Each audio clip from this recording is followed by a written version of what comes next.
"50 years from now, some youngster's going to pull this disc out of a box and maybe make a judgment about becoming a journalist.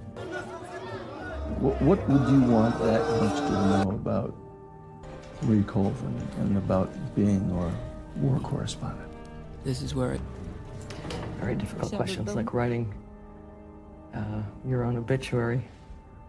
I suppose to look back at it and say, you know, I cared enough to go to these places and write in some way, something that would make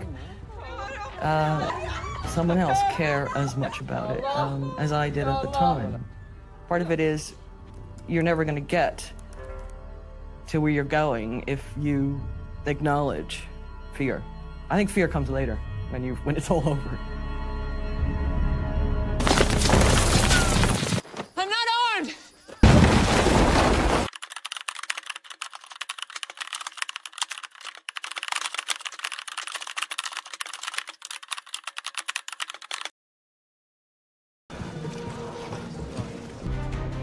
Di sebuah perkantoran, seorang yang bernama Mary didatangi rekannya yang bernama Sean. Ia datang dan meminta Mary untuk pergi ke Palestina, bukan ke Sri Lanka, seperti rencananya semula untuk meliput konflik. Sean memperingatkan bahwa di Sri Lanka, pemerintah bisa saja membunuhnya jika tertangkap. If the government catches you, they'll kill you.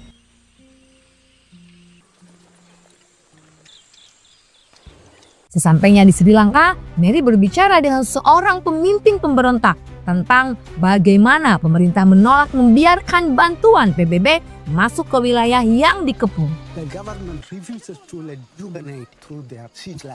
Pemimpin itu meminta Mary untuk memberitahu dunia bahwa Macan Tamil bersedia bernegosiasi untuk penyelesaian politik dan menuntut hak yang setara. Namun Mary lebih fokus pada krisis kemanusiaan, menyoroti bahwa setengah dari populasi kelaparan dan sisanya sakit. Pemimpin itu membawanya ke sebuah tenda yang penuh dengan orang sakit dan terluka. In front of the other, no matter how afraid you are. Namun pada saat Mary hendak pergi,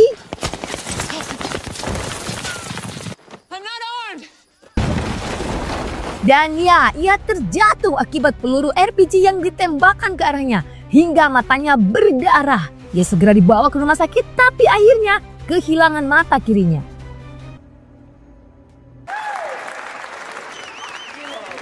Beberapa hari kemudian setelah Mary pulih, ia menghadiri acara penghargaan untuk jurnalis asing terbaik dan mengenakan penutup mata. Our very own living legend. Setelah pulang dari acara tersebut, dalam perjalanan Mary bertanya apakah David masih mengalami mimpi buruk dari masa tugasnya. David menjawab pernah, menyebut pengalaman traumatis di Bosnia. Namun David membalas dengan mengkritik pekerjaan Mary yang berbahaya. Mary menegaskan bahwa ia ingin bebas menentukan pilihannya dan meminta David untuk membiarkannya sendiri. Fuck off. Singkat cerita, setibanya Mary di Irak, ia disambut oleh Morad. Mereka berbincang sebentar sebelum Mary mengatakan mereka akan terlambat dan ingin mengambil sesuatu di Green Zone sebelum menuju Fu'ah. Lalu mereka naik ke mobil.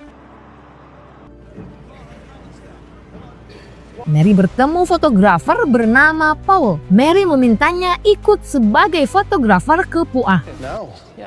Paul khawatir akan bahaya, tapi Mary meyakinkannya dan mereka sepakat untuk pergi bersama.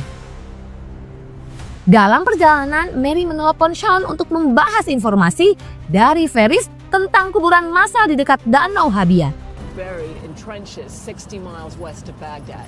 Ia menjelaskan urgensi situasi dan perlunya mencapai lokasi sebelum pasukan Amerika masuk.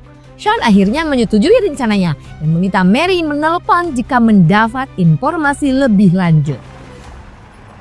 Dalam perjalanan kendaraan David, Mary dan Murad dihentikan oleh sekelompok tentara. Saat diinterogasi, Mary berpura-pura menjadi pekerja bantuan medis yang hendak membantu dokter di Danau Albania. Karena para tentara tak memahami bahasa Inggris, ia menunjukkan kartu gymnya sebagai kartu identitas perawat.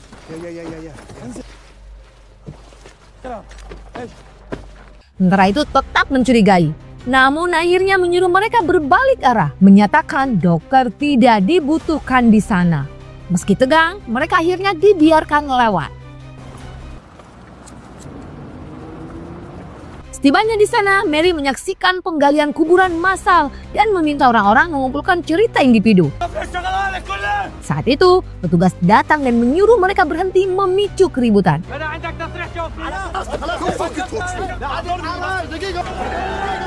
Pada saat penggalian, tengkorak-tengkorak mulai terlihat, membuat seseorang perempuan menangis. Mereka duduk menyaksikan sisa-sisa jenazah digali dan dipersiapkan untuk pemakaman yang layak.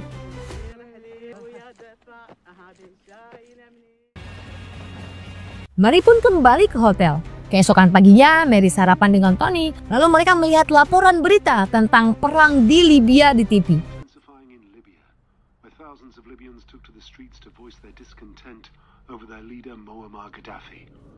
According to witnesses, dozens of civilians have been killed in protests that have erupted in multiple cities across the country. Tak lama kemudian, Mary pun berangkat langsung ke Libya. Setibanya di sana, Mary berbicara langsung dengan seorang pria yang diperintahkan memperkosa seorang gadis. Dan pada saat pertanyaan sedang berlangsung,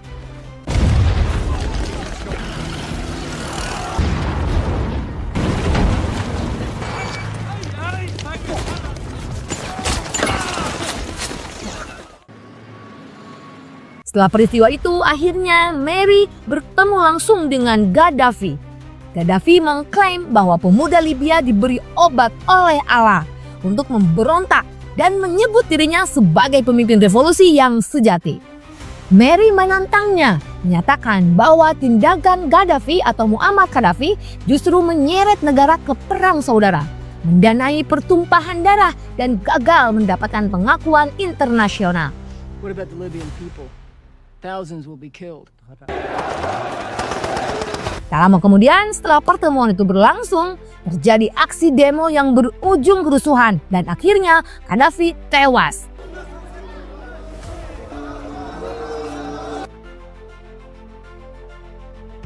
Mary akhirnya memutuskan pergi ke Suriah, tetapi keadaan di sana di luar prediksinya.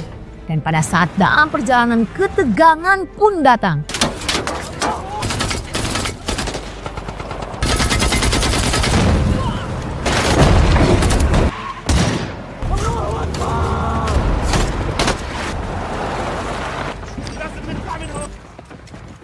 Setibanya di tempat, ia berbicara dengan Abu Zah dari Tentara Pembebasan Suriah. Abu Zaida.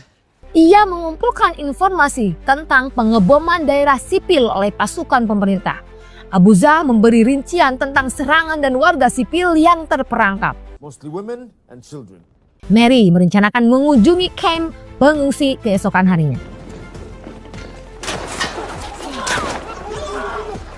Setelah berhasil selamat dari serangan, mereka akhirnya sampai ke tempat pengungsian dan berbicara dengan seorang dokter yang menjelaskan kondisi semakin buruk.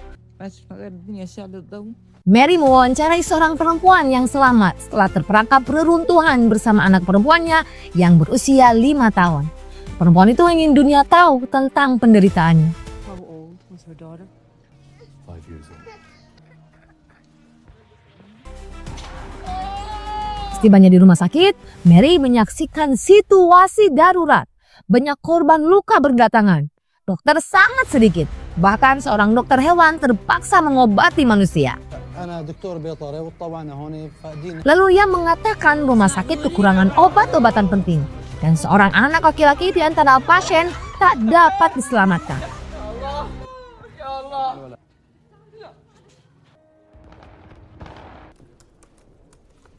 Mary mengirim laporannya ke Sean. Sean khawatir karena lokasinya berbahaya.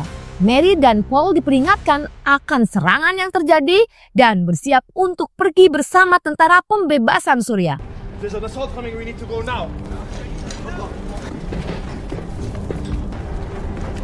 gotta go back. There are 28,000 people there. Let me go. Hey, we will fucking die if we go back.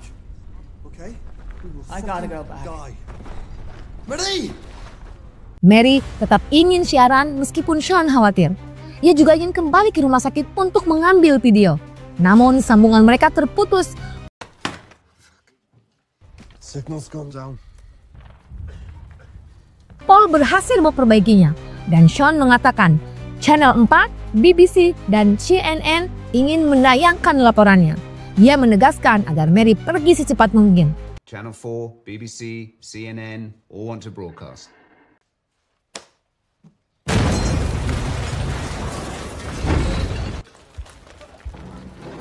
Hello? We're going to patch you through to CNN. Putting you on in 5, 4, 3, 2. Why is it important, do you think, to see these images? Why is it important for you to be there? Mary akhirnya mulai siaran. Reporter bertanya kenapa ia ada di sana. Karena tempat itu sangat berbahaya. Ia berkata menekankan nasib 28.000 warga sipil yang terjebak, termasuk perempuan dan anak-anak yang kedinginan, kelaparan, dan tanpa perlindungan. Mary menggambarkan kehancuran akibat serangan rezim Suriah, membantah klaim bahwa mereka hanya menargetkan kelompok teroris.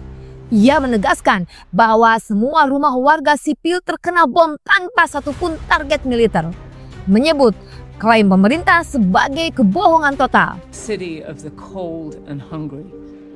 Families are sharing what they have with relatives and neighbors. I have sat with literally hundreds, unable to feed their children anything other than sugar and water for weeks on end. That little boy was one of 2 children who died today. It's what happens every day. This is the worst conflict I've ever seen. It's the worst because it was a peaceful uprising that was crushed by violence. President Assad is sitting in his palace in Damascus in panic. The entire security apparatus his father built crumbling around him, and he is responding in the only way he's been taught how. When he was a child, he watched his father crush opposition by shelling the city of Hama into ruins and killing 10,000 innocent civilians. And the words on everybody's lips here are, why have we been abandoned? Why? I don't know why. Marie Colvin, thank you for talking to us.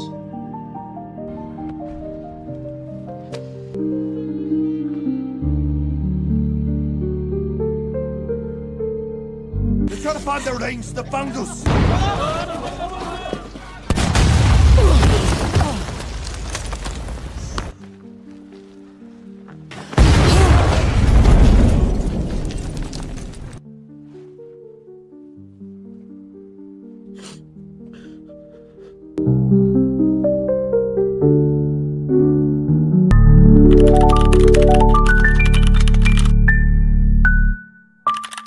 Thank you.